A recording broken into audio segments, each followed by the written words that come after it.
चाणूरमर्दनं देवकी परमानन्दं कृष्णं वन्दे जगद्गुरुं।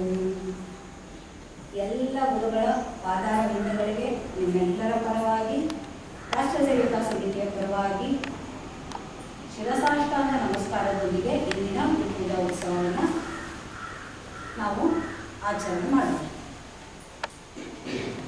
ರಾಷ್ಟ್ರ ಸೇವಿಕಾ ಸಮಿತಿಯ ಆರಾಧ್ಯ ದೈವ ದೇವಿ ಅಷ್ಟಭುಜಯ ಪಾದಗಳಿಗೆ ನಮಿಸುತ್ತಾ ಪರಮ ಪೂಜನೀಯ ಭಗವದ್ವಜ್ ಮತ್ತು ಆದರಣೀಯರಾದ ಆತ್ಮೀಯರಾದ ಇಂದಿನ ಕಾರ್ಯಕ್ರಮದ ಮುಖ್ಯ ಅತಿಥಿಗಳಾಗಿ ಬಂದಿರುವಂತಹ ಶ್ರೀಮತಿ ಸವಿತಾ ಅವರೇ, ಎಲ್ಲ ರಾಣಿ ದುರ್ಗಾವತಿ ಶಾಖೆಯ ಸೇವಿಕರೇ ಮತ್ತು ಈ ಕಾರ್ಯಕ್ರಮಕ್ಕಾಗಿ ಹೊಸದಾಗಿ ಜೋಡಿಸಿಕೊಂಡಿರುವಂತಹ ಎಲ್ಲ ಆತ್ಮೀಯರಾದ ಸಹೋದರಿ.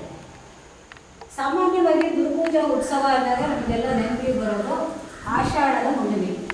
ಅದೇ ದಿನ ವ್ಯಾಸ ಪೂರ್ಣಿಮೆಯಾಗಿ ಎಲ್ಲರೂ ಆಚರಿಸಿ ಗುರುಪೂಜಾ ಉತ್ಸವ ಆಗಿ ಹೋಗಿದೆಯಲ್ಲ, ಇದೇನು ಸದ್ಯದಲ್ಲೇ ಶ್ರಾವಣ ಹುಣ್ಣಿಮೆ ಬರೋದಿದೆ, ಇನ್ನೂ ಕೂಡ ಗುರುಪೂಜಾ ಉತ್ಸವವೇ ಎಂದರೆ ಭಾರತದ ಸಂಸ್ಕೃತಿಯ ವೈಭವಕ್ಕೆ ಕಾರಣೀಕೃತರಾದಂಥ ಎಲ್ಲ ಗುರುಗಳನ್ನು ನೆನೆಸೋದು ದಿನನಿತ್ಯದ ಕರ್ಮಗಳಲ್ಲಿ ಒಂದು.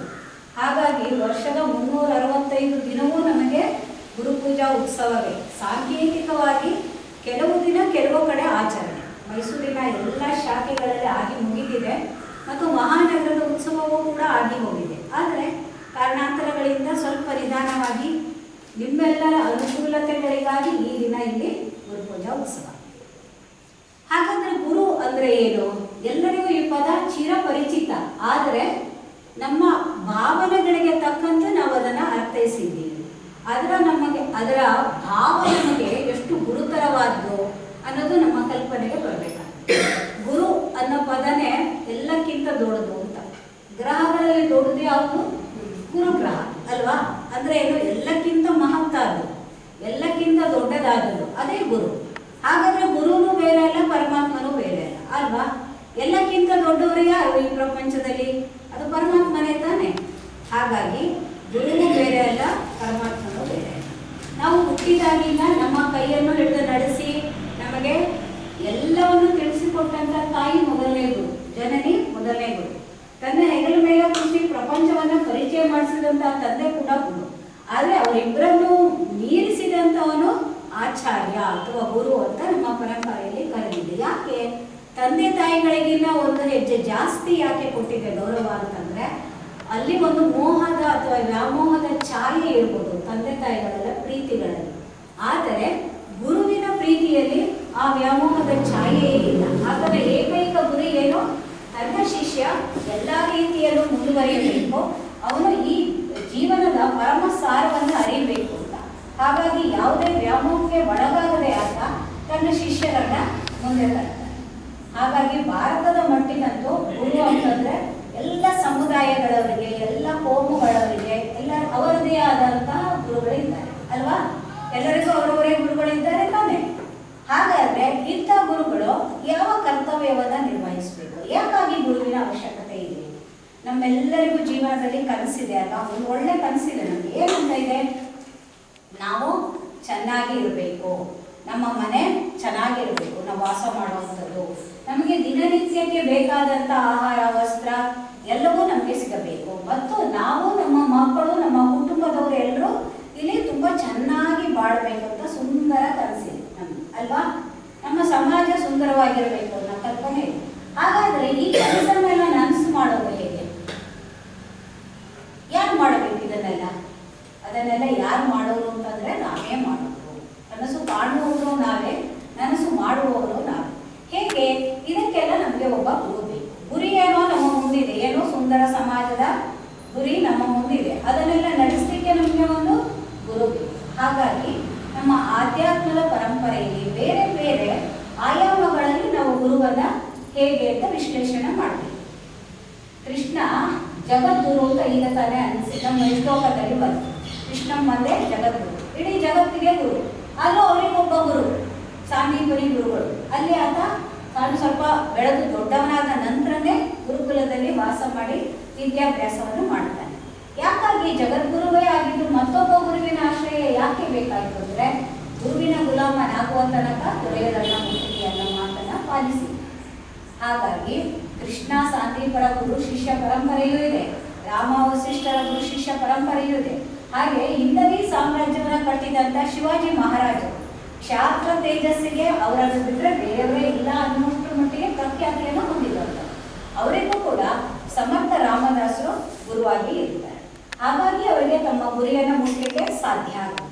ಅದೇ ರೀತಿ ನಾವು ಇತ್ತೀಚಿನ ದಿನಗಳಲ್ಲಿ ನೋಡಿದ್ರೆ ವಿವೇಕಾನಂದರು ಮತ್ತು ರಾಮಕೃಷ್ಣ ಪರಮಹಂಸರು ಸಾಮಾನ್ಯ ತುಂಟ ಬಾಲಕನಾಗಿದ್ದಾಗ ವಿವೇಕಾನಂದರಲ್ಲಿ ಅನೇಕ ಅತಿಶಯೋಕ್ತಿ ಅನ್ನಿಸಬಹುದಾದಂಥ ಗುಣಗಳನ್ನು ಗುರುತಿಸಿ ರಾಮಕೃಷ್ಣ ಪರಮಹಂಸರು ತಮ್ಮ ಹತ್ರ ಅವನನ್ನು ಬರಮಾಡಿಕೊಳ್ತಾರೆ. ಇಲ್ಲ, ನನಗೆ ದೇವರನ್ನ ನೀವು ತೋರಿಸ್ತೀರಾ ಅನ್ನೋಂಥ ಉದ್ದಟ ಪ್ರಶ್ನೆಗಳನ್ನು ಕೇಳಿದಾಗ ತಲೆ ಮೇಲೆ ಕೈ ಇಟ್ಟು ಕಾಳಿಕಾದೇವಿಯ ದರ್ಶನ ಮಾಡಿ ಗುರು ಅಂದರೆ ಏನು ಅಂತ ಮಹತ್ವವನ್ನು ತಿಳಿಸ್ತಾರೆ. ಹೀಗೆ ಬೇರೆ ಬೇರೆ ಆಯಾಮಗಳಲ್ಲಿ ನಾವು ಗುರುಗಳನ್ನು ನೋಡ್ಬೋದು. ಅದನ್ನು ಮೀರಿ ನಾವು ಶೈಕ್ಷಣಿಕ ವಿಭಾಗಕ್ಕೆ ಬಂದರೆ ನಾವೆಲ್ಲರೂ ಶಾಲೆಗೆ ಹೋದವ್ರೆ ಮತ್ತು ಇನ್ನು ನಮ್ಮ ಮಕ್ಕಳು ಮೊಮ್ಮಕ್ಕಳು ಎಲ್ಲ ಶಾಲೆಯಲ್ಲಿ ಕಲಿತವ್ರೆ. ಅಲ್ಲಿ ಕೂಡ ಗುರುಗಳಿದ್ದಾರೆ. ಯಾತಕ್ಕಾಗಿ? ಲೌಕಿಕ ವಿದ್ಯೆಯನ್ನು ಕಲಿಸ್ಲಿಕ್ಕಾಗಿ, ನಮಗೆ ಮುಂದೆ ನಮ್ಮ ಜೀವನವನ್ನು ನಡೆಸಲಿಕ್ಕಾಗಿ, ಅಥವಾ ನಾವು ಅಕ್ಷರಸ್ಥರಾಗಲಿಕ್ಕಾಗಿ ನಮಗೆ ಗುರು ಬೇಕಾಗಿ. ಹಾಗಾಗಿ ಎಲ್ಲ ರೀತಿಯಲ್ಲೂ ನಮಗೆ ಗುರು ಬೇಕು. ಹಾಗೆ ರಾಷ್ಟ್ರ ಸೇವಿಕಾ ಸಮಿತಿ ಅಂತ ಒಂದು ಸಂಘಟನೆ ಅನುಭವವಾದ ಇನ್ನೂ ಮಹಿಳೆಯರ ಸಂಘಟನೆ ಇದೆ. ಇಡೀ ಪ್ರಪಂಚದಲ್ಲಿ ಈ ತರದ ಒಂದು ಸಂಘಟನೆ ಇದೆ. ಇಷ್ಟು ದೀರ್ಘಕಾಲೀನ ಅದರದ್ದು ಕೇವಲ ರಾಷ್ಟ್ರ ಸೇವಿಕಾ ಸಮಿತಿ ಮಾತ್ರ. ಅನೇಕ ವರ್ಷಗಳ ಹಿಂದೆಯೇ ಒಂದು ಇಂಟರ್ನ್ಯಾಷನಲ್ ಕ್ವಿಜ್ನಲ್ಲಿ ಒಂದು ಪ್ರಶ್ನೆಯನ್ನ ಕೇಳಲಾಯಿತು. ಇಷ್ಟು ವಿಶ್ವದಲ್ಲಿ ದೀರ್ಘಕಾಲೀನವಾಗಿ ಇರುವಂತಹ ಏಕೈಕ ಸಂಘಟನೆ ಯಾವುದು ಅಂದರೆ ಆಗಿನ ರಾಷ್ಟ್ರ ಸೇವಿಕಾ ಸಮಿತಿ ಹೆಸರು ಎಲ್ಲರಿಗೂ ಬಾಯಲ್ಲಿ ಬರ್ತಾ ಇರಲಿಲ್ಲ. ರಾಷ್ಟ್ರೀಯ ಸ್ವಯಂ ಸೇವಕ ಸಂಘ ಅನ್ನೋ ಪದ ಉತ್ತರ ಬಂದದಕ್ಕೆ. ಅದು ನಿಜವಾದ ಸತ್ಯವೂ ಆಗಿದೆ. ಇಡೀ ಪ್ರಪಂಚದಲ್ಲಿ ಎಲ್ಲೂ ಕೂಡ 100 ವರ್ಷ ಇದ್ದಂತಹ ಒಂದು ಸಾಮಾಜಿಕ ಸಂಘಟನೆ ಇರಲಿಲ್ಲ. ಯಾವುದೇ ಸರ್ಕಾರಿ ಅನುದಾನ ಇಲ್ಲ ಮತ್ತು ಯಾರ ಹತ್ರನಾದ್ರೂ ನಾವು ಹಣವನ್ನು ತೆಗೆದುಕೊಂಡು ಅವರಿಗೆ ಸದಸ್ಯತ್ವವನ್ನು ಕೊಡುವಂತಹ ಕ್ರಮ ಇಲ್ಲ. ಇಷ್ಟೆಲ್ಲ ಇದ್ದು ಸಾಮಾಜಿಕ ಚಟುವಟಿಕೆಗಳಲ್ಲಿ ಸೇವಾ ಚಟುವಟಿಕೆಗಳಲ್ಲಿ ತೊಡಗಿಸಿಕೊಂಡಂತಹ ಏಕೈಕ ಸಂಘಟನೆ ಅಂದರೆ ಅದು ನಮ್ಮ ಹಿಂದೂ ಸಂಘಟನೆ. ಅದು ರಾಷ್ಟ್ರೀಯ ಸ್ವಯಂ ಸೇವಕ ಸಂಘ 1925ರಲ್ಲಿ ಪ್ರಾರಂಭವಾಗಿದ್ದಿರಬಹುದು. ಅದರ ನಂತರ ಅವರ ಪ್ರೇರಣೆಯಿಂದಲೇ ಅದರ ಡಾಕ್ಟರ್ ಹೆಡ್ಗೇವಾರ್ ಅಂತ ನಾವೇನನ್ನ ಹೇಳ್ತೀವಿ, ಅವರ ಪ್ರೇರಣೆಯಿಂದಲೇ ಪ್ರಾರಂಭವಾದಂಥ ರಾಷ್ಟ್ರ ಸೇವಿಕಾ ಸಮಿತಿ 1936ರ ವಿಜಯದಶಮಿ ದಿನ ನಾಗಪುರದ ವಾರ್ಧದಲ್ಲಿ ಪ್ರಾರಂಭ ಆಗಿ ಈ ತನಕ ನಡೆದು ಬಂದಿದೆ. 36ರಲ್ಲಿ ಪ್ರಾರಂಭ ಆಯಿತು ಅಂದರೆ ಇದೀಗ ನಮಗೆ ಎಷ್ಟು ವರ್ಷ? 90 ವರ್ಷ ಆಗಿದೆ. ಆದರೆ ಒಂದು ಸಂಘಟನೆಗೆ ಅದು ಮುದಿ ವಯಸ್ಸಲ್ಲ. ಒಬ್ಬ ಮನುಷ್ಯನಿಗೆ 90 ವರ್ಷ ಅಂದಾಗ ಅದು ಆತನ ವೃದ್ಧಾಪ್ಯ ಅಂದ್ಕೊಳ್ತೀವಿ. ಆದರೆ ಸಮಿತಿ ಅಂತ ಸಂಘಟನೆಗೆ ಅದು ಪ್ರಬುದ್ಧವಾದಂಥ ಒಂದು ವಯಸ್ಸನ್ನ ತಲುಪಿದೆ ಅನ್ನೋ ಅರ್ಥ. ಇಂಥ ಪ್ರಬುದ್ಧವಾದ ಸಂಘಟನೆಯಲ್ಲಿ ನಾವೆಲ್ಲ ತೊಡಗಿಸಿಕೊಂಡಿರುವುದು ನಮ್ಮದೊಂದು ಸೌಭಾಗ್ಯವೇ ಸರಿ. ಹಾಗಾದರೆ ಯಾವ ಉದ್ದೇಶಕ್ಕಾಗಿ ಸಮಿತಿಯ ಪ್ರಾರಂಭ ಆಯಿತು ಅಂತ ಹೇಳಿದರೆ, ಹಿಂದೆ ನಾವೆಲ್ಲ ಕೇಳಿದ್ದೀವಿ, ವಿಶ್ವದ ಗುರುವಾಗಿದ್ದಂಥದ್ದು ಭಾರತ. ಭರತನಾಟ್ಯ ಕಲೀಲಿಕ್ಕಿರ್ಬೋದು, ತರ್ಕಶಾಸ್ತ್ರವನ್ನು ಕಲೀಲಿಕ್ಕಿರ್ಬೋದು, ಸಂಸ್ಕೃತವನ್ನು ಅಭ್ಯಾಸ ಮಾಡಲಿಕ್ಕಿರ್ಬೋದು, ಯೋಗವನ್ನು ಕಲೀಲಿಕ್ಕಿರ್ಬೋದು. ಹಾಗೆ 64 ವಿದ್ಯೆಗಳಲ್ಲಿ ಯಾವುದನ್ನೇ ಕಲಿಯಬೇಕಾದ್ರೂ ದೇಶ ವಿದೇಶಗಳಿಂದ ಎಲ್ಲ ರೀತಿಯ ವಿದ್ಯಾರ್ಥಿಗಳು ಎಲ್ಲಿಗೆ ಬರ್ತಾ ಇದ್ದಾರೆ? ಇಲ್ಲಿ ತಕ್ಷಶಿಲಾ, ನಲಂದ, ಬನಾರಸ್ ಈ ರೀತಿಯಾಗಿ ದೊಡ್ಡ ದೊಡ್ಡ ಯೂನಿವರ್ಸಿಟಿಗಳೇ ಇವೆ. ಯಾವ ಕಾಲದಲ್ಲಿ ಸರಿಯಾಗಿ ಬಟ್ಟೆ ತೊಳಲು ಬರದೇ ಇರುವಂಥ ದೇಶಗಳಿತ್ತು, ಇವತ್ತು ಯಾರು ತುಂಬ ಮುಂದುವರೆದಿದ್ದಾರೆ, ಹಣದ ವಿಷಯದಲ್ಲಿ ತುಂಬ ಚೆನ್ನಾಗಿದ್ದಾರೆ ಅಂತ ದೇಶಗಳಿದ್ವು. ಆ ದೇಶಗಳವರಿಗೆ ಸರಿಯಾಗಿ ಸೊನ್ನೆ ಹೇಗಿದೆ, ತುಂಬ ದೊಡ್ಡ ಅಮೌಂಟನ್ನು ನಾವು ಉಳಿತಾಯ ಮಾಡೋದು ಹೇಗೆ ಅನ್ನೋದು ಗೊತ್ತಿಲ್ಲದೆ ಇರುವಂಥ ಕಾಲದಲ್ಲಿ ಭಾರತ ಇಡೀ ಜಗತ್ತಿಗೆ ಜ್ಞಾನವನ್ನು ನೀಡಬಲ್ಲಂಥ ಒಂದು ದೇಶವಾಗಿ ಹೊರಹೊಮ್ಮಿದೆ. ಹಾಗೆ ಅದು ವಿಶ್ವದ ಗುರುವಾಗಿದೆ. ಇವತ್ತು ಕೂಡ ರಾಷ್ಟ್ರ ಸೇವಿಕಾ ಸಮಿತಿಯ ಧ್ಯೇಯ ಅಂತಂದರೆ ಮತ್ತೊಮ್ಮೆ ಭಾರತ ಮಾತೆಯನ್ನ ಜಗಜ್ಜನನಿಯಾಗಿ ನೋಡೋದು, ತೇಜಸ್ವಿ ಹಿಂದೂ ರಾಷ್ಟ್ರದ ಪುನರ್ನಿರ್ಮಾಣ. ಪುನರ್ನಿರ್ಮಾಣ ಯಾಕೆ? ಹಿಂದೊಮ್ಮೆ ಇತ್ತದು, ಇದೇನು ಸುಮ್ಮನೆ ನಾವು ಕನಸ್ಕೊಂಡಿದ್ದಲ್ಲ. ಹೀಗೆ ತೇಜಸ್ವಿ ಹಿಂದೂ ರಾಷ್ಟ್ರ ಆಗಬೇಕು ನನಗೆ ಕಲ್ಪನೆಯಲ್ಲಿ ಬಂದಿದೆ ಅಂತದ್ದಲ್ಲ. ಹಿಂದೆ ಇತ್ತದು, ನಮ್ಮ ಚರಿತ್ರೆಯಲ್ಲಿ ಇದೆ ಹೇಗಿದ್ವಿ ಅಂತ. ಅದನ್ನು ನಾವು ಸ್ವಲ್ಪ ಕೂಲಂಕುಷವಾಗಿ ನಾವೆಲ್ಲರೂ ಓದಕ್ಕೆ ಅಧ್ಯಯನ ಮಾಡೋಕ್ಕೆ ಪ್ರಯತ್ನ ಪಟ್ಟರೆ ಪ್ರತಿಯೊಂದು ನಮ್ಮ ಗಮನಕ್ಕೆ ಬರುತ್ತೆ. ತುಕ್ಕು ಹಿಡಿದೇ ಇರುವಂಥ ಲೋಹವನ್ನು ಕಂಡು ಹಿಡಿದ್ವಿ, ಆರ್ಯಭಟ ಸೊನ್ನೆಯನ್ನು ಪರಿಚಯ ಮಾಡಿಸೋದು ಮತ್ತು ಉಪಗ್ರಹಗಳ ಮೂಲಕ ನಾವು ಎಲ್ಲ ರೀತಿಯ ಸಾಧನೆಗಳನ್ನು ಮಾಡಿದ್ವಿ, ಮಂಗಳದ ಮೇಲೆ ಕಾಲಿಟ್ಟಿದ್ವಿ. ಹಾಗಾಗಿ ಮತ್ತೊಮ್ಮೆ ಭಾರತ ವಿಶ್ವದ ಗುರು ಆಗುತ್ತೆ. ಇದು ನಮ್ಮ ಧ್ಯೇಯ. ಈ ಧ್ಯೇಯ ಹೇಗೆ ಪೂರ್ಣ ಆಗುತ್ತೆ? ಶಾಖಾ ಮಾಧ್ಯಮದ ಮೂಲಕ. ಹೇಗೆ ಶಾಖೆಯಿಂದ ಅದೆಲ್ಲ ಆಗಲಿಕ್ಕೆ ಸಾಧ್ಯ? 1 ಗಂಟೆ ಶಾಖಾ ಅವಧಿಯಲ್ಲಿ ನಾವೆಲ್ಲ ಸೇರ್ತೀವಿ. ಆ 1 ಗಂಟೆಯನ್ನು ಹೇಗೆ ಕಳಿತೀವಿ? ಯಾವುದೋ ಕಾಡು ಹರಟೆಯೋ, ನಿಮ್ಮಲ್ಲಿ ಏನು ತಿಂದ್ರಿ, ಎಲ್ಲಿ ತಗೊಂಡ್ರಿ ಸೀರೆ, ಈ ಥರದ್ದು ಏನಾದರೂ ಮಾತಾಡ್ತೀವಿ ಕೇಳಿದ್ರೆ ಖಂಡಿತ ಪೂರ್ತಿ ರಾಷ್ಟ್ರೀಯ ವಿಚಾರಗಳೇ ತುಂಬಿರುತ್ತೆ. ಹೇಗೆ ಇಲ್ಲಿ ಇವತ್ತು ಪಂಚಾಂಗವನ್ನು ಹೇಳಿದ್ರು, ನಮ್ಮ ಹಿಂದೂ ಪದ್ಧತಿಯ ಪಂಚಾಂಗ ನಮಗೆಲ್ಲ ಅದರ ಅರಿವಿದೆಯೇ? ಇಲ್ಲ. ಇವತ್ತು ಗ್ರೆಗೋರಿಯನ್ ಕ್ಯಾಲೆಂಡರ್ನ ನೋಡ್ತೀವಿ. ನಮ್ಮ ಮಕ್ಕಳ ಹುಟ್ಟಿದಬ್ಬವನ್ನು, ನಮ್ಮ ವಿವಾಹ ವಾರ್ಷಿಕೋತ್ಸವವನ್ನು ಆ ದಿನಾಂಕಕ್ಕೆ ಸರಿಯಾಗಿ ಆಚರಣೆ ಮಾಡ್ತಾ ಇದ್ದೀವಿ. ಆದರೆ ನಮ್ಗೆ ಎಷ್ಟು ವೈಜ್ಞಾನಿಕವಾಗಿತ್ತಲ್ವ? ಎಷ್ಟೋ ವರ್ಷಗಳ ಮೊದಲೇನೆ ಇಂಥ ದಿನನೇ ಸೂರ್ಯಗ್ರಹಣ ಆಗುತ್ತೆ, ಇಂಥ ದಿನನೇ ಚಂದ್ರಗ್ರಹಣ ಆಗುತ್ತೆ ಅಂತ ನಮ್ಮ ಹಿರಿಯರು ಕಂಡಿದ್ದಾರೆ. ಅಂಥ ದೇಶದಲ್ಲಿ ನಾವು ಇವತ್ತು ಪಂಚಾಂಗವನ್ನು ಓದಿ ಅದನ್ನು ಹೀಗೊಂದಿದೆ ಅಂತ ತಿಳ್ಕೊಳ್ಳುವಂಥ ಪರಿಸ್ಥಿತಿ ಬಂದಿದೆ. ಅದಾದ ನಂತರ ನಾವೇನು ಮಾಡಿದ್ವಿ? ಅಮೃತ ವಚನ ಹೇಳಿದ್ವಿ, ಶ್ಲೋಕಗಳನ್ನು ಹೇಳಿದ್ವಿ. ಅಮೃತ ವಚನದಲ್ಲಿ ಏನು ಹೇಳಿದ್ರು? ಸ್ತ್ರೀಯ ಸಾಮರ್ಥ್ಯದ ಕುರಿತಾಗಿ ಹೇಳಿದ್ರು. ಶ್ಲೋಕದಲ್ಲಿ ಏನು ಬಂತು? ಯಾವ ದೇಶದಲ್ಲಿ ಎಲ್ಲವೂ ಇದೆ ಆದರೆ ಸಂಘಟನೆ ವಿಹೀನವಾಗಿದೆ ಅಂತ ದೇಶ ಯಾವತ್ತೂ ಯಾರ ಇದರಲ್ಲೂ ಗೌರವವನ್ನು ಪಡೆದುಕೊಳ್ಳಲ್ಲ.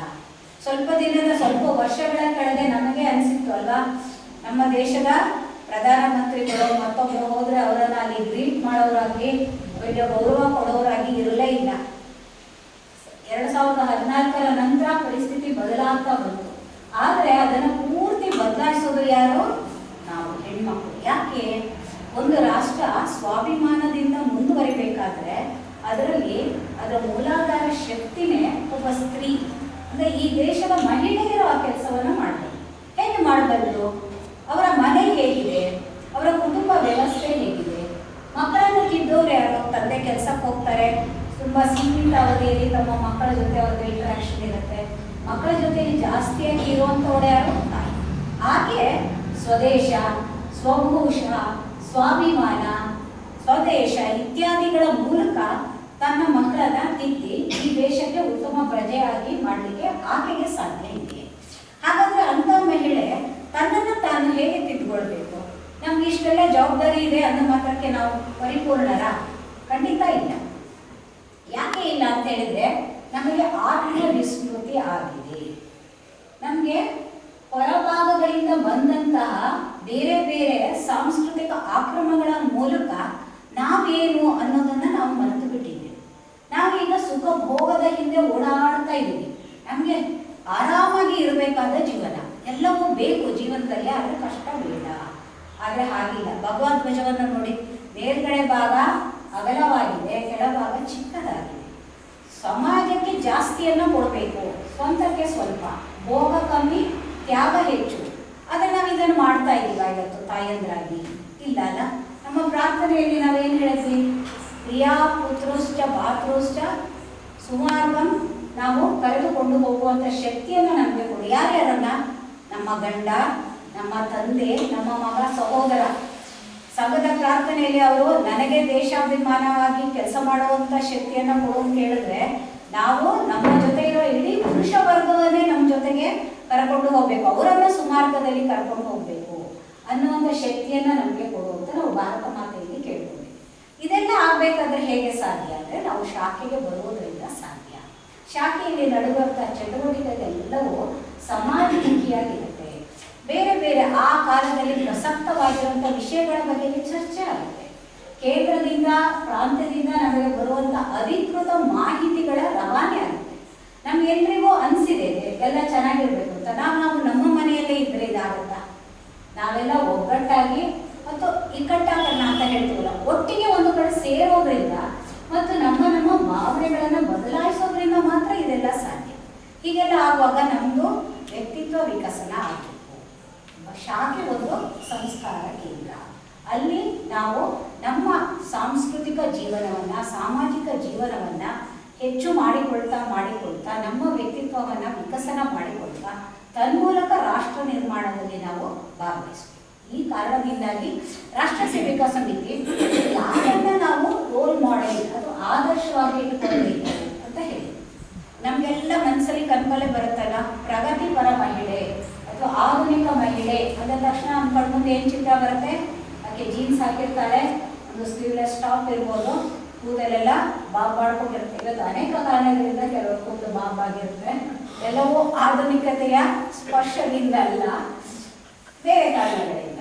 ಹಾಗೆ ಅಂತ ಚಿತ್ರಣ ಯಾಕೆ ಬರ್ತಾ ಇದೆ ನಮ್ಮ ಕಣ್ಮುಂದೆ? ನಮಗೆ ಆಧುನಿಕ ಮಹಿಳೆ ಅಂದಾಗ ಇಸ್ರೋದಲ್ಲಿ ಕೆಲಸ ಮಾಡಿದಂತಹ ವಿಜ್ಞಾನಿಗಳಿಗೆ ಯಾಕೆ ಕಲ್ಪನೆ ಬರೋದಿಲ್ಲ ಪಟ್ಟ ಅಂತ? ಅವ್ರು ಹೇಗಿದ್ರು? ಹಸಿರು ಸೀರೆ, ಚೆನ್ನಾಗಿ ಇಷ್ಟೆಲ್ಲ ಬಾರ್ಡರ್ ಇತ್ತು, ಕೈ ತುಂಬ ಬಳೆ ಇತ್ತು, ಎಲ್ಲ ಹೂ ಕುಡ್ಕೊಂಡಿದ್ರು, ಅದೆಲ್ಲ ಕುಂಕುಮ ಇಟ್ಟಿದ್ರು. ಅವರು ಪ್ರಗತಿಪರರಲ್ವಾ? ಅವರು ಆಧುನಿಕ ಮಹಿಳೆಯರಲ್ವಾ? ನಿಜವಾಗಿ ಅವರೇ ಆಧುನಿಕ. ಯಾಕೆ? ಅವರು ನಮ್ಮ ಧರ್ಮ ಸಂಸ್ಕೃತಿಗಳನ್ನ ಜೊತೆಗೆ ತೆಗೆದುಕೊಂಡು ಹೋಗೋದ್ರ ಜೊತೆಗೆ ದೇಶವನ್ನು ಮುನ್ನಡೆಸ್ತಾ ಇದ್ದಾರೆ ಅಲ್ವಾ? ನಮಗೆ ಎಷ್ಟು ಹೆಮ್ಮೆ ಅನ್ಸುತ್ತೆ ಅಂತ ಅವ್ರನ್ನ ನೋಡಿದಾಗ. ಇವತ್ತು ನಮ್ಮ ಹೆಣ್ಮಕ್ಳು ಡಿಫೆನ್ಸ್ ಅಲ್ಲಿ ಕೂಡ ಕೆಲಸ ಮಾಡ್ತಾ ಇದ್ದಾರೆ. ಅಂತ ಹೆಣ್ಮಕ್ಳು ನಮಗೆ ರೋಲ್ ಮಾಡಲ್ಲ. ಆ ದೃಷ್ಟಿಯಿಂದ ರಾಷ್ಟ್ರ ಸೇವಿಕಾ ಸಮಿತಿ ಮಾತೃತ್ವ ಅಂದ್ರೆ ಏನು? ತುಂಬಾ ಜನಕ್ಕೆ ಅನ್ಸುತ್ತೆ ಮಾತೃತ್ವ ಅಂದ ತಕ್ಷಣ ಮದುವೆ ಆದ ನಂತರ ನಾವು ಮಕ್ಕಳನ್ನ ಪಡೆದುಕೊಳ್ತೀವಿ, ಅಮ್ಮ ಅನ್ನೋ ಪದ ಆಗ ಬರುತ್ತೆ, ಆಗ ನಮಗೂ ಮಾತೃತ್ವ ಇಲ್ಲ. ಹಾಗಿಲ್ಲ. ಒಂದು ಚಿಕ್ಕ ಮಗು ಮನೇಲಿದೆ, ಅದ್ರ ಹತ್ರ ಏನಾದ್ರು ಕೆಲಸ ಹೇಳುವಾಗ ನಾವು ಹೇಳ್ತೇವೆ, ಮಗು ಒಂದು ಲೋಟ ನೀರು ತಾರಮ್ಮ, ಆ ಪುಸ್ತಕವನ್ನ ಇಲ್ಲಿ ಕೊಡಮ್ಮ, ಅಲ್ಲೇ ಅಮ್ಮ ಅಂತ ಕರಿತೀವಲ್ವಾ? ಹಾಗಾಗಿ ಮಾತೃತ್ವ ಅನ್ನೋದು ನಮಗೆ ಸಹಜ ಭಾವ, ಹುಟ್ಟಿನಿಂದ ಬರುವಂಥದ್ದು. ಅದಕ್ಕೆ ಯಾವುದೇ ಬೇರೆ ರೀತಿಯ ಕಟ್ಟುಪಾಡುಗಳಿಲ್ಲ. ಅಂತ ಮಾತೃತ್ವ ಎಷ್ಟು ಸಹಜವಾಗಿರ್ಬೇಕು ಮತ್ತು ಎಷ್ಟು ಪ್ರಖರವಾಗಿರ್ಬೇಕಂದ್ರೆ ಶಿವಾಜಿ ಮಹಾರಾಜರ ತಾಯಿ ಜೀಜಾಮಾತೆಯನ್ನ ನಾವು ರಾಷ್ಟ್ರ ಸೇವಿಕಾ ಸಮಿತಿಗೆ ಆದರ್ಶ ಮಾತೆ ಅಂತ ಗುರುತಿಸಿದ್ವಿ. ಯಾಕೆ ಆದರ್ಶ ಆದ್ರವರು? ಎಂಥ ಕಾಲಘಟ್ಟದಲ್ಲಿ ಶಿವಾಜಿಯನ್ನು ಅವರು ಬೆಳೆಸಿದ್ರು? ಪೂರ್ತಿ ನಮ್ಮ ಮೇಲೆ ಮೊಘಲರ ಆಕ್ರಮಣ ಇತ್ತು, ಇಡೀ ದೇಶ ಬೇರೆಯವರ ಕೈಯಲ್ಲಿ ಇತ್ತು, ಊಟ ತಿಂಡಿಗೆ ಗತಿ ಇರಲಿಲ್ಲ, ಅತ್ಯಂತ ದಯನೀಯವಾದ ಸ್ಥಿತಿಲಿತ್ತು. ಆಗ ಶಿವಾಜಿ ಮಹಾರಾಜರು ನೀನೇನಾಗಬೇಕು ಅಂದ್ರೆ ಅವ್ರ ಗುರಿ ಇದ್ದಿದ್ದು ಅಂತ, ಯಾರೋ ಒಬ್ರು ಕುದುರೆಯಲ್ಲಿ ಹೋಗ್ತಾ ಇದ್ರು, ತಾನೂ ಕುದುರೆಯಲ್ಲಿ ಕೂತ್ಕೊಳ್ಬೇಕು ಅಥವಾ ಕುದುರೆನ ತಾನು ಸಾಕಬೇಕು, ನಾನು ಕುದುರೆಯಲ್ಲಿ ಹೋಗ್ಬೇಕು. ಆಗ ಅವರು ಕೃಷ್ಣನ ಪಟವನ್ನ ತೋರಿಸಿ ಹೇಳ್ತಾರೆ, ನೀನು ಕೃಷ್ಣನ ಹಾಗೆ ಈ ಜಗತ್ತಿನ ರಥವನ್ನ ನಡೆಸುವಂತಹ ರಥಿಕನಾಗಬೇಕು ಅಂತ, ಸಾರಥಿ ನೀನಾಗಬೇಕು, ಯಾವುದೋ ಒಂದು ಕುದುರೆಯನ್ನ ಓಡಿಸೋದಲ್ಲ ಅನ್ನೋ ಕಲ್ಪನೆಯನ್ನ ಕೊಡ್ತಾರೆ. ಸಾಧ್ಯನಾ ನಮಗೆಲ್ಲ? ನಮ್ಮ ಮನೇಲಿ ಚಿಕ್ಕ ಪುಟ್ಟ ಕಷ್ಟ ಬಂದ್ರೆ ನಾವು ಮೊದಲ ನನ್ನ ಲಗಾಡಿ ತೆಗೆಯೋದೇ ನಮ್ಮ ಮಕ್ಕಳ ಮೇಲೆ ಅಲ್ವಾ? ಒಂದು ಕೋಪ ಯಾರಿಗೆ ಬರುತ್ತೆ? ಅತ್ತಿ ಮೇಲೆ ಕೋಪ, ಪತ್ತಿ ಮೇಲೆ ಅಂತ ಗಾದೆನೇ ಉಂಟಲ್ಲ. ಆದ್ರೆ ಆಕೆ ಹಾಗೆ ಮಾಡಲಿಲ್ಲ. ಆಕೆ ಎಲ್ಲ ರಾಯಗಢದ ಕೋಟೆ ಮತ್ತೊಂದ್ರ ಮೇಲೆ ಬೇರೆ ಬೇರೆ ಧ್ವಜಗಳ ಹಾರೋದನ್ನ ಶಿವಾಜಿ ಮಹಾರಾಜರಿಗೆ ತೋರಿಸ್ಬಿಟ್ಟು ಇಲ್ಲಿ ನಮ್ಮ ಮಗವೇ ಹಾರಾಡಬೇಕು ಅನ್ನೋ ಕಲ್ಪನೆಯನ್ನ ಮಗುವಿನಲ್ಲಿ ತುಂಬ್ತಾರೆ. ಹಾಗಾಗಿ ಶಿವಾಜಿ ಮಹಾರಾಜರು ಇವತ್ತು ಇಡೀ ಪ್ರಪಂಚದಲ್ಲಿಯೇ ಎಲ್ಲರೂ ನೆನೆಸಿಕೊಳ್ಳುವಂತ ರಾಜರಿದ್ರೆ ಶಿವಾಜಿ ಮಹಾರಾಜರ ಹಾಗೆ ಅನ್ನುವಂತಹ ಒಂದು ಚಿತ್ರಣವನ್ನ ಪಡೆದುಕೊಳ್ಳಿಕ್ಕೆ ಸಾಧ್ಯ ಆಗುತ್ತೆ. ಅದರಿಂದ ಇರುವಂಥದ್ದು ಜಿಜಾಬಾಯಿಯವರ ಮಾತುಗಳ ಕಲ್ಪನೆ. ನಾವು ಅಂತ ಮಾತಿಗೆ ಹಾಗೆ ನಾವು ಎಲ್ಲ ದೇವಸ್ಥಾನಗಳನ್ನ ನೋಡ್ಕೊಂಡು ಬರ್ತೀವಿ. ಅನೇಕ ದೇವಸ್ಥಾನಗಳನ್ನ ನೋಡಿದಾಗ ನಮ್ಮ ಹೊಟ್ಟೆಯಲ್ಲಿ ಚೂರಿ ಇರದಂಗೆ ಆಗ್ತಿತ್ತು. ಕೆಲವು ಕಾಲದ ಇನ್ನಂತೂ ತುಂಬಾ ಬೇಸರ ಆಗೋದು. ಅಯೋಧ್ಯೆಗೆ ಹೋದಾಗ, ಕಾಶಿಗೆ ಹೋದಾಗ ಅಥವಾ ಈಗಲೂ ಕಾಶಿನಲ್ಲಿ ಬೇಜಾರಾಗುತ್ತೆ. ನಂದಿ ಯಾವ ಕಡೆ ಮುಖ ಮಾಡಿ ಕೂತಿದೆ? ಎದುರಿಗಿರುವ ಒಂದು ಮಸೀದಿಯ ಕಡೆ ಮುಖ ಮಾಡಿ ಕೂತಿದೆ. ಆದ್ರೆ ಅಲ್ಲಿ ಈಗ ಒಂದು ಶಿವಲಿಂಗ ಇದೆ. ವಿಶ್ವನಾಥನ ನಾವು ನೋಡಿ ದರ್ಶನ ಮಾಡಲಿಕ್ಕೆ ಆಗತ್ತೆ. ನಾನು ಇನ್ನೊಮ್ಮೆ ಅವರಾಗ ಅತ್ಯಂತ ಕಿರಿದಾದ ಓಣಿ, ಅತ್ಯಂತ ಕಲುಷಿತವಾಗಿತ್ತು ಅದು. ಅಲ್ಲಿ ರಾತ್ರಿ ಹೋಗ್ಲಿಕ್ಕೆ ಹೆದರುಕೊಳ್ಳುವಂಥ ಪರಿಸ್ಥಿತಿ ಇತ್ತು. ನಾವೆಲ್ಲ ಒಮ್ಮೆ ಸಾಧಾರಣಕ್ಕ ಜೊತೆ ಎಲ್ಲ ನಾವು ಒಟ್ಟಿಗೆ ಒಮ್ಮೆ ಒಂದು ಸ್ತೋತ್ರವನ್ನು ಅರ್ಪಣೆ ಮಾಡಲಿಕ್ಕೆ ಹೋದ್ವಿ ಕಾಶಿ. ಆಗಲೇ ಸ್ವಲ್ಪ ಪರಿಸ್ಥಿತಿ ಬದಲಾಗಿತ್ತು. ಈಗಂತೂ ತುಂಬ ಚೆನ್ನಾಗಾಗಿದೆಯಂತೆ. ಹೀಗೆಲ್ಲ ಆಗಬೇಕಾದ್ರೆ ಅಯೋಧ್ಯೆಯಲ್ಲಿ ಶ್ರೀರಾಮನ ಮಂದಿರವೂ ನಿರ್ಮಾಣ ಆಯಿತು. ಈ ಥರದ್ದೆಲ್ಲ ಕಾರ್ಯವನ್ನ ನಾವು ಇಷ್ಟು ಮುಂದುವರೆದ ಕಾಲದಲ್ಲಿ ಇಷ್ಟು ಕಷ್ಟಪಟ್ಟು ಮಾಡ್ತಾ ಇದ್ದೀವಿ. ಬಹಳ ಹಿಂದೆನೆ ಅಹಲ್ಯಾಬಾಯಿ ಹೋಳ್ಕರ್ ಅನ್ನುವಂಥವ್ರು ಈ ಸ್ಥಿತಿಯನ್ನ ತಂದಿದ್ರು ದೇಶಕ್ಕೆ. ಎಷ್ಟೋ ಒಂದು ದೇವಸ್ಥಾನಗಳು ಆಕ್ರಮಿತವಾಗಿ ಅಲ್ಲಿ ಇರುವಂತಹ ವಿಗ್ರಹಗಳು ದಂಜನವಾದವನ್ನ ಪುನಃ ಸ್ಥಾಪನೆ ಮಾಡಿ ನಮ್ಮ ಒಂದು ದೈವತ್ವದ ಗೌರವವನ್ನ ಎತ್ತಿ ಹಿಡಿದ್ರು. ಆಕೆಯನ್ನು ಹುಟ್ಟುತ್ತಲೇ ಮಹಾರಾಣಿಯಾಗಿದ್ರ ಅಂತ ಕೇಳಿದ್ರೆ ಏನೂ ಇಲ್ಲ.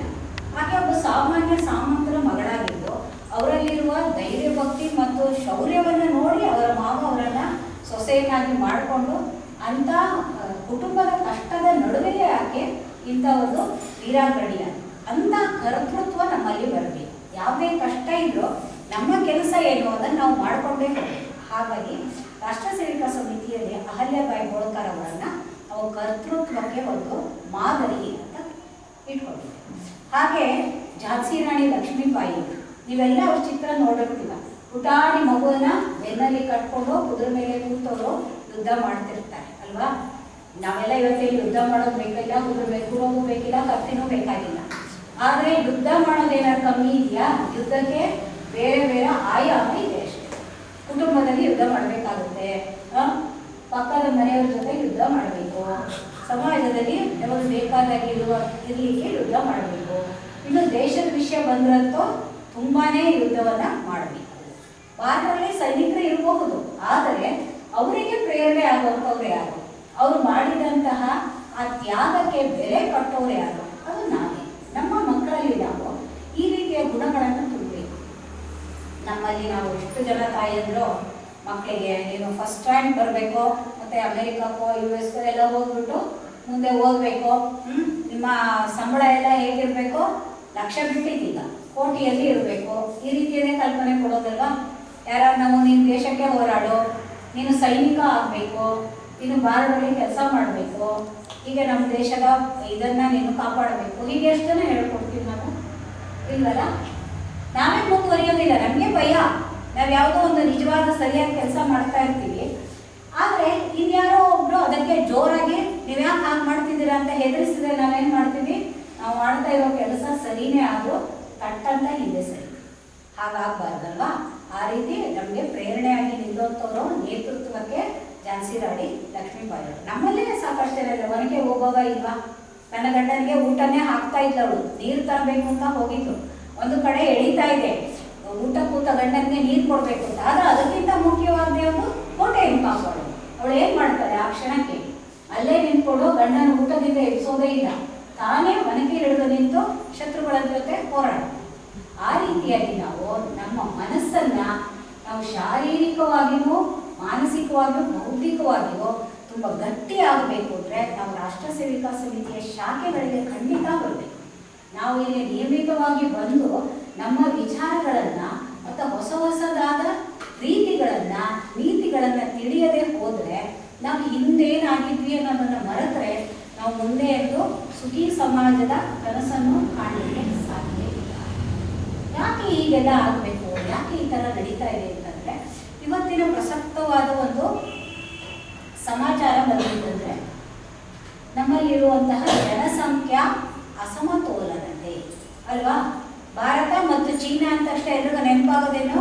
ಇಲ್ಲಿರುವಂತಹ ಜನಸಂಖ್ಯಾ ಸ್ಫೋಟ. ಹೌದು, ಜನಸಂಖ್ಯೆ ಜಾಸ್ತಿ ಆಗ್ತಾನೇ ಇದೆ ಅಲ್ವಾ, 100 ಕೋಟಿನ ದಾಟಿದೆ.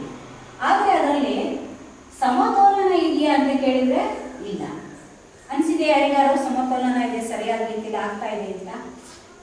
ಅಲ್ಲಿ ಅಂಕಿಅಂಶಗಳ ನಂತರ ಸರಿಯಾದ ಸ್ಟ್ಯಾಟಿಸ್ಟಿಕ್ಸ್ ನನ್ನ ಹಾಗೆ ಹೇಳಲಿಕ್ಕೆ ಆಗೋದಿಲ್ಲ, ಹಾಗಾಗಿ ಸ್ಟ್ಯಾಟಿಸ್ಟಿಕ್ಸ್ ಅನ್ನ ಹೇಳೋದಿಲ್ಲ. ಆದರೆ ಶೇಕಡಾವಾರು ತಗೊಂಡಾಗ ಸ್ವಾತಂತ್ರ್ಯ ಪೂರ್ವದಲ್ಲಿ ಅಥವಾ ಸ್ವಾತಂತ್ರ್ಯ ಬಂದಾಗ ನಮ್ಮ ಹಿಂದೂ ಸಮಾಜದಲ್ಲಿ ಇದ್ದಂತಹ ಸಂಖ್ಯೆ ತುಂಬ ಕ್ಷೀಣಿಸ್ತಾ ಬರ್ತಾ ಇದೆ. ಇದೊಂದು ಅತ್ಯಂತ ಗಂಭೀರ ಸಮಸ್ಯೆ, ಹೌದಾ ಅಲ್ವಾ? ಈಗ ಮೊದಲೆಲ್ಲ ನಮ್ಮ ಕುಟುಂಬಗಳಲ್ಲಿ 4-5 ಮಕ್ಕಳು ಇರ್ತಿದ್ವಿ. ಒಂದು ಮಗುವಿಗೆ ಏನೋ ಹೆಚ್ಚು ಕಮ್ಮಿ ಆಯಿತು, ಅನಾರೋಗ್ಯವೇ ಆಯಿತು, ಅಥವಾ ಒಂದು ಮಗು ಬೇರೆ ಕಡೆ ಕೆಲಸಕ್ಕೆ ಹೋಯಿತು, ಏನಾದ್ರು ತೊಂದರೆ ಆಗ್ತಾ ಇತ್ತಾ ಮನೆ ನಡೆಸಲಿಕ್ಕೆ? ಇಲ್ಲ ಅಲ್ಲ. ಇವತ್ತು ನಮ್ಮ ದೇಶದ ಎಷ್ಟು ಮನೆಗಳು ಬರೀ ವೃದ್ಧಾಶ್ರಮಗಳಾಗಿವೆ. ಯಾರಿದ್ದಾರೆ ಅಲ್ಲಿ? ಬರೀ ವಯಸ್ಸಾದ ಅಜ್ಜ ಅಜ್ಜಿಯರು ಮಾತ್ರ ಇರೋದು.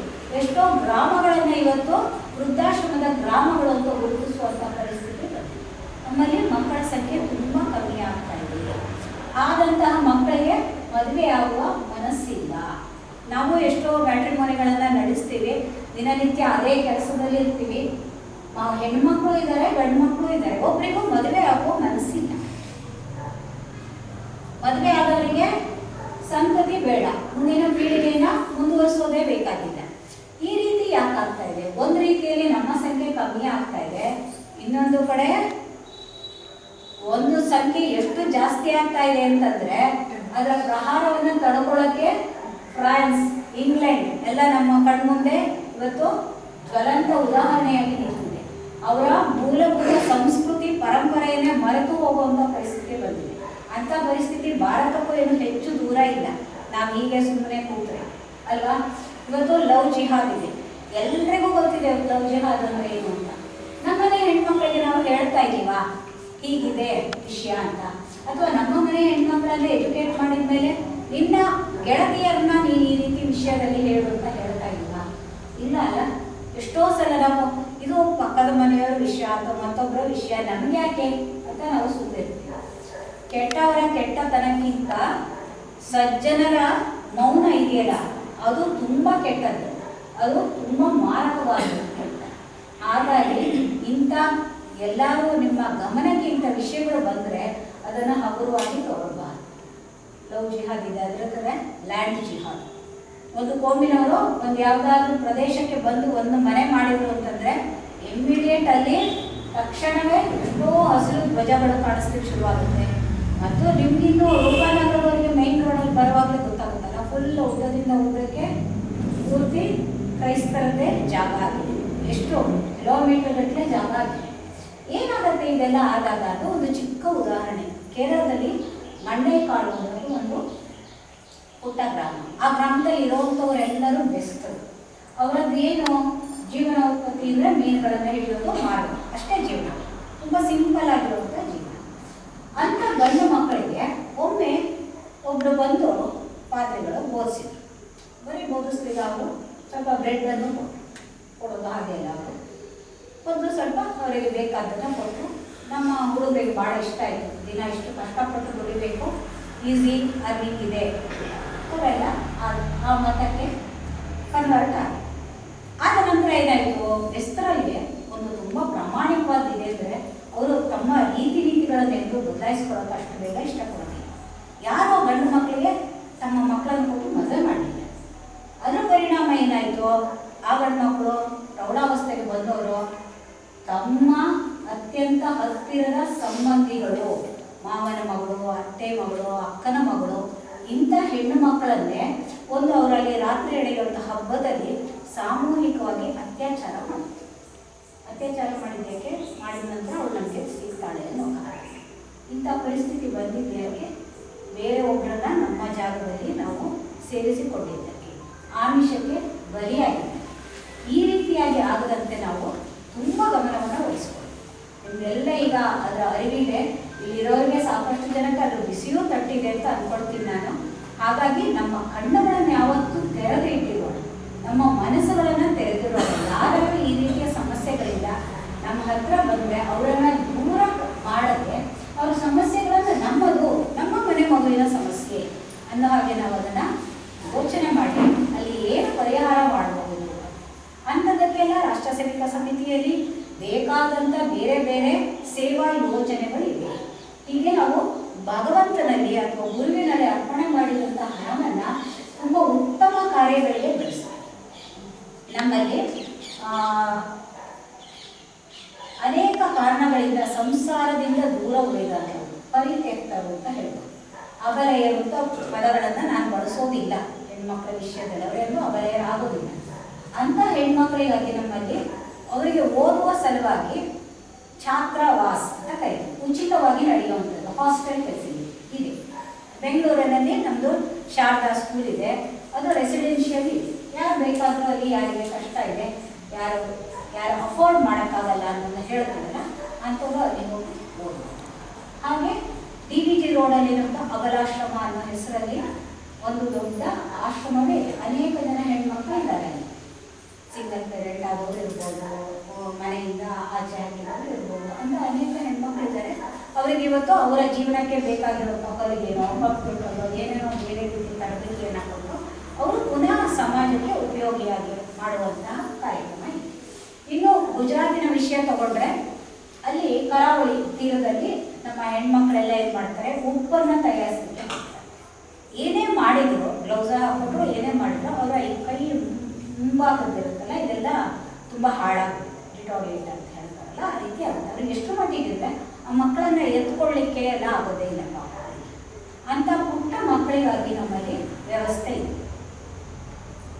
ಆಮೇಲೆ ಈಗ ಕರೋನಾ ಕಾಲದಲ್ಲಿ ಮೈಸೂರು ನಗರದಲ್ಲೇ ನಡೆದಂಥದ್ದು ಎಷ್ಟೋ ಜನರಿಗೆ ಊಟದ ವ್ಯವಸ್ಥೆ ಇಲ್ಲ, ಸ್ವತಃ ನಮ್ಮ ಸೇವಿಕೆಯರು ಅವರೇ ಬೇಯಿಸಿ ಕೊಟ್ಟಿದ್ರು. ಆ ಫೋಟೋಗಳನ್ನೆಲ್ಲ ನಾವು ಗ್ರೂಪಲ್ಲಿ ಶೇರ್ ಮಾಡಿದ್ವಿ. ಇಷ್ಟು ದೊಡ್ಡ ಪಾತ್ರೆ, ಆ ಹೆಣ್ಮಕ್ಳೇನು ಅವ್ರ ಮನೆ ದಿನ ದೊಡ್ಡ ಪಾತ್ರೆಯಲ್ಲಿ ಮಾಡ್ತಾ ಇರಲಿಲ್ಲ, ಆದರೆ ಆ ಕಾಲದಲ್ಲಿ ಮಾಡ್ತಾ ಇದ್ರು. ಡಯಾಬಿಟೀಸ್ ಇರೋರ್ಗಾಗಿ ಬೇರೆ ಆಹಾರ, BP ಇರೋರಿಗೆ ಉಪ್ಪು ಕಮ್ಮಿ ಹಾಕಿ ಬೇರೆ ಆಹಾರ, ಈ ರೀತಿ ಕಾರ್ಯಗಳನ್ನು ಮಾಡ್ತಾರೆ. ಇನ್ನು ನಾಗಪುರದ ನಮ್ಮ ಸೇವಿಕಾ ಭಗಿನಿಯರಂತೂ ಯಾರು ಅನಾಥರು ಅಥವಾ ಬರಲಿಕ್ಕೆ ಆಗಲಿಲ್ಲ, ಗಂಡ ಹೆಂಡತಿಬ್ರು ತೀರೋಗಿದ್ದಾರೆ ಕರೋನಾದಲ್ಲಿ, ಅವರನ್ನ ಸುಮ್ಮವರು ಇದೆಲ್ಲ ಯಾರು ಮಾಡ್ತಾರೆ? ಆ ನಮ್ಮ ಹೆಣ್ಣು ಮಕ್ಕಳನ್ನೇ ಅವಾಗ ಕಿಟ್ಟನ್ನು ಹಾಕೊಂಡು ಆ ಶವಗಳನ್ನು ಸಂಸ್ಕಾರ ಮಾಡಿ ಈ ರೀತಿಯಾಗಿ ರಾಷ್ಟ್ರ ಸೇವಿಕಾ ಸಮಿತಿ ಸಮಾಜಮುಖಿ ಕೆಲಸಗಳಲ್ಲಿ ತೊಡಗಿಸ್ಕೊಂಡಿದೆ.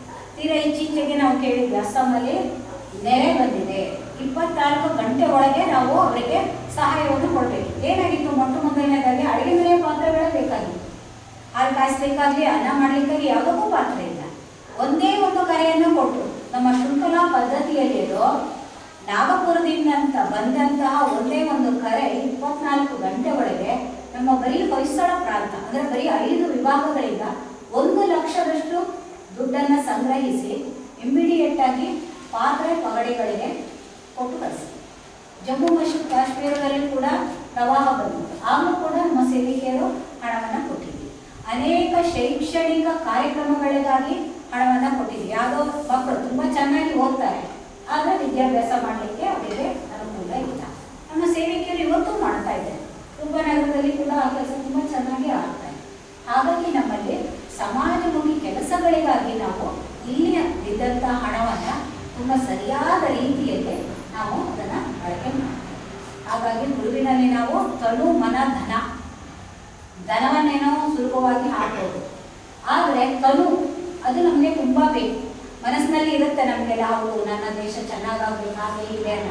ಆದರೆ ನಾವು ನಮ್ಮ ದೇಹದಿಂದ ಕೆಲಸ ಮಾಡದೇ ಇದ್ದರೆ, ನಾವು ಕಾರ್ಯಕರ್ತೆಯಾಗಿ ದುಡಿದೇ ಇದ್ದರೆ ಈ ರೀತಿಯ ಸಂಘಟನೆ ಇನ್ನೂ ಚೆನ್ನಾಗಿ ಆಗಲಿಕ್ಕೆ ಸಾಧ್ಯ ಇಲ್ಲ ಅಲ್ಲ. ನಮ್ಮ ಹಿರಿಯರು ಎಲ್ಲ ತಯಾರು ಮಾಡಿ ಕಲಸಿ ಸೂಕ್ತದ ಬಾಯಲ್ಲಿ ಇಟ್ಟಿದ್ದಾರೆ. ನಮ್ಮ ಕೆಲಸ ಏನೋ ಜಗದು ನುಂಗೋದಷ್ಟೇ. ನಾವು ಅದನ್ನು ಮಾಡೋದಕ್ಕೆ ಆಲಸಿಗಳಾದರೆ ಖಂಡಿತ ನಮಗೆ ದುರ್ಬಲ ದಿನಗಳು ತುಂಬ ಹತ್ತಿರದಲ್ಲಿದೆ. ಇದೆಲ್ಲ ಆಗಬಾರ್ದು ಅಂತಾದರೆ ನಾವು ಕಾರ್ಯಕರ್ತೆಯರಾಗಿ ಬೇರೆ ಬೇರೆ ರೀತಿಯಲ್ಲಿ ನಾವು ಕೆಲಸವನ್ನು ಮಾಡಿ. ನಮ್ಮ ಪರಿವಾರ ಸಂಘಟನೆಗಳು 36ಕ್ಕಿಂತ ಹೆಚ್ಚಿದೆ. ಎಲ್ಲ ಸಂಘಟನೆಗಳ ಮೂಲಕ ನಾವು ಮಾಡ್ತಾ ಇರೋ ಕೆಲಸ ಅಂದರೆ ಹೆಣ್ಣುಮಕ್ಕಳನ್ನು ತರ್ಬೋದು, ಅವರಲ್ಲಿ ಇರುವಂತಹ ಸ್ತ್ರೀತ್ವ ಮಾತೃತ್ವವನ್ನು ಜಾಗೃತಿಗೊಳಿಸೋದು, ಆ ಮೂಲಕ ಅವರಲ್ಲಿ ವ್ಯಕ್ತಿತ್ವ ನಿರ್ಮಾಣ, ತನ್ಮೂಲಕ ರಾಷ್ಟ್ರ ನಿರ್ಮಾಣ. ಹಾಗಾಗಿ ಈ ದೇಶಕ್ಕೆ ಮಕ್ಕಳನ್ನು ತಯಾರು ಮಾಡೋದ್ರಲ್ಲಿ ನಮ್ಮ ಹೆಣ್ಣುಮಕ್ಕಳ ಪಾತ್ರ ಇರೋದ್ರಿಂದ ನಾನು ಮತ್ತೆ ಒತ್ತಿ ಹೇಳೋದೇನೆಂದರೆ, ಎಲ್ಲರೂ ಶಾಖೆಗಳಿಗೆ ನಿರ್ಮಿತವಾಗಿ ಬರಬೇಕು. ಅದನ್ನು ತುಂಬ ಚೆನ್ನಾಗಿ ನಡೆಸ್ಕೊಂಡು ಹೋಗಿ ನಾವು ಸದೃಢರಾಗಬೇಕು. ಸದೃಢ ದೇಶವನ್ನು ನಾವು